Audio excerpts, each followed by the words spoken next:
Hi, this is Ibarionex from the Candid Frame again, and today I want to talk to you about silhouettes. Now, silhouettes in photography is probably as much of a cliche as anything else. You expose for the bright area behind the subject, and then you have a silhouette. There's no definition to the subject itself. We just have a really bright background, which probably has some detail in it, but we only have the profile or the outline of the figure that is the key element in the photograph. And because it's so much of a cliche, I think a lot of people don't consider using it as a technique to creating an interesting street photograph. We're often looking at things that are directly illuminated by the sun, but I wanted to pick pictures that are silhouetted, but that don't forget to take into context the scene, the overall scene in which the figure is included. So let's jump into the photographs.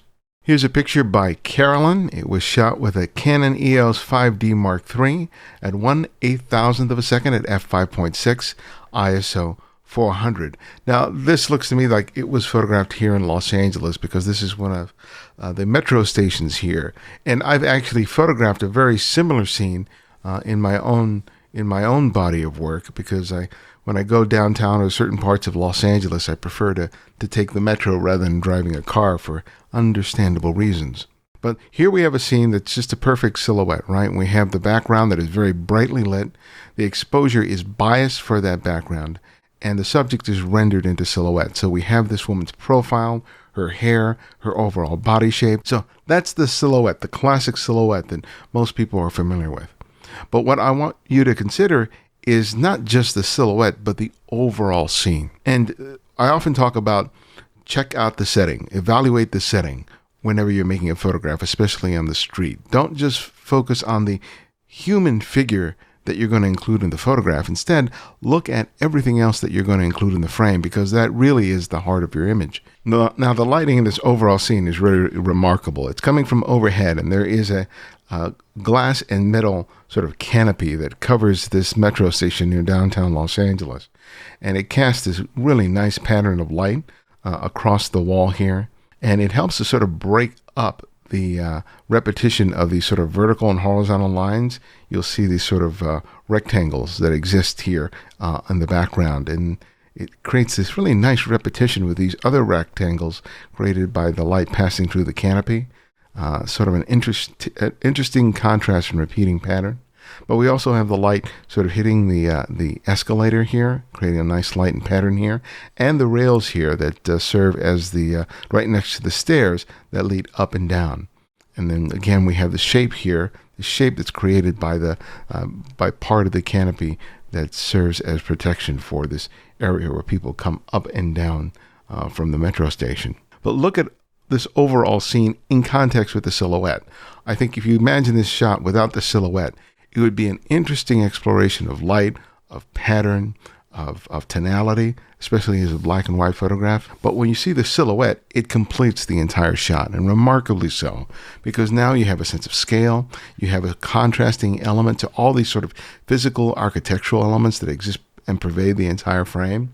It becomes a much better photograph than sort of a documentation of just architecture. And imagine if it was just a tight shot of a person in silhouette. It would be an interesting silhouette, but there wouldn't be anything there other than that. By combining the silhouette with an awareness of the space, an awareness of the light, Carolyn succeeds remarkably in producing a really great photograph. Here's another shot by Paul ROS. This was shot with a Ricoh GR2, shot at 1/4000th of a second at f7.1 ISO 400. Now, here's another shot. We're dealing with the same kind of scene, right? We have a scene that's mostly about architecture. In this case, it's a city, probably in Europe somewhere. And we have the figure of the small person, I think it looks to be riding a bike and crossing the path of the door. We have a silhouette here. So if you imagine your shot, if it was tightly framed around this area here, we might have an interesting photo of a silhouette passing by a door. But again, it would just be a silhouette of a person by a door. Nothing particularly interesting. The subject isn't doing anything that's particularly exciting or dramatic. They're just passing by. So you might have some interesting shapes created by his body in contrast with that of the door. But when Jean Paul pulls back and reveals this entire scene, it becomes a lot more interesting. We have the repeating patterns that pervade this entire shot, especially from the windows and the doors, not only of the building that is taking up the central area of the frame, but also in the background, the roof line of the other building. And he also does something really interesting here by throwing a large area of the foreground deep into shadow. All of this detail here for what seems to be a bridge or street, I'm not sure exactly what it is. We lose all this detail here, which normally, people would just have a fit over because they're going, well, you're taking up so much of your frame by negative space. But that's the idea here. I think that whether he was conscious of it or not, what he does by including all this area in shadow here, he emphasizes the area here that's of most interest to the shot, because the way the light falls on the building, the way it emphasizes shape, the pattern, all of that, it becomes all the more important. If the light was illuminating this area here, and we have a lot of sort of intricate detail in this bridge or whatever it is, or it looks like it's just the shadow of a building when I look at it a little more carefully. It may be that this is all just shadow being cast by a building that's behind Jean-Paul.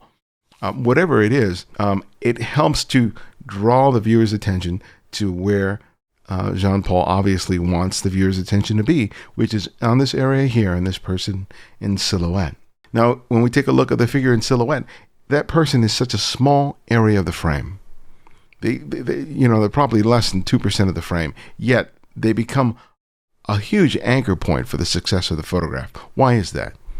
The reason I think it is because of the contrast between the dark figure and the brighter area of the door. We talked about before about how contrast and brightness draw the viewer's attention to certain parts of the frame. Well, that's happening here. And that point of contrast is so dramatic in contrast to everything else we're seeing here.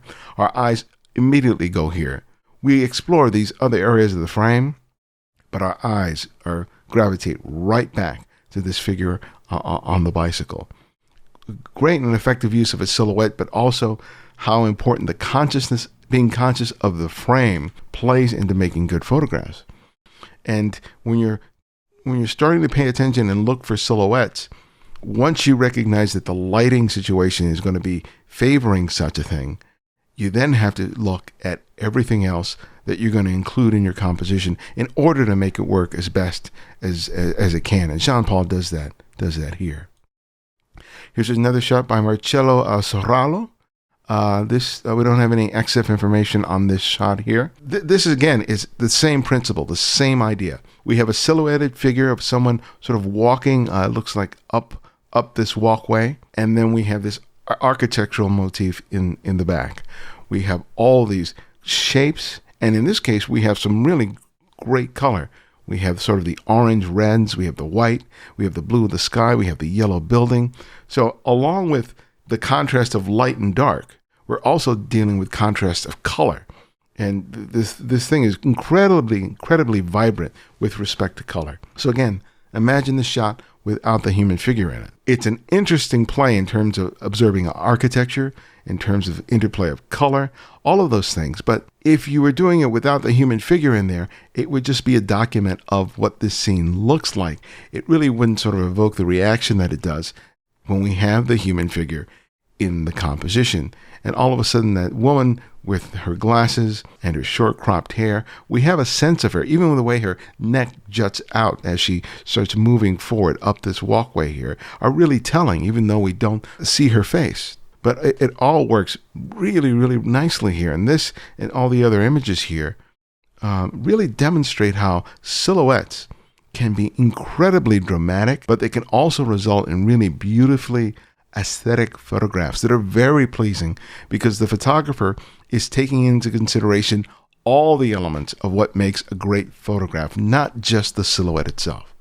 A photographer, when he's out there, he or she is out there, they're looking at light, they're looking at shadow, they're looking at pattern, they're looking at color, they're looking at all these things that make a photograph. And what can happen is that we get too focused on just one of those elements, especially when it comes to street photography, where we get fixated solely on the human figure and we don't think about everything else that we're including in the composition. That's why so many of our images often fail or disappoint us, is because we're not training ourselves to slow down, take everything in and decide, what am I going to include in the shot? What am I going to exclude from the shot? Because when you learn to do that automatically, when you get to do that intuitively, that's when you get to be a more consistent photographer. I think if you take a look at your images that really, really work, this principle that I'm talking about in this video, you'll see it demonstrated in the photographs you often like the best of your own work. And the idea is to train yourself to start looking that carefully when you're out there on the street actually making photographs.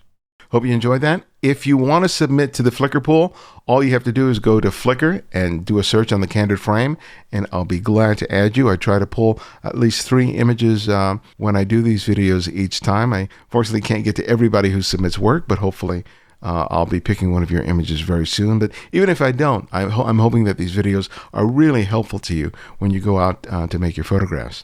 And if you've never heard of the Candid Frame, visit us at thecandidframe.com. We have over 330 interviews there. We just recently had an interview with Frank Ockenfeld, who is a fantastic entertainment photographer. You've seen his images everywhere. He's shot stuff for Breaking Bad, Mad Men, American Horror Story, shot from magazines from all over. You've seen his photographs. You know his photographs. Now's your opportunity to meet the photographer with this great, great interview. So check it out at thecandidframe.com. And thanks again for joining me, and I will see you next time.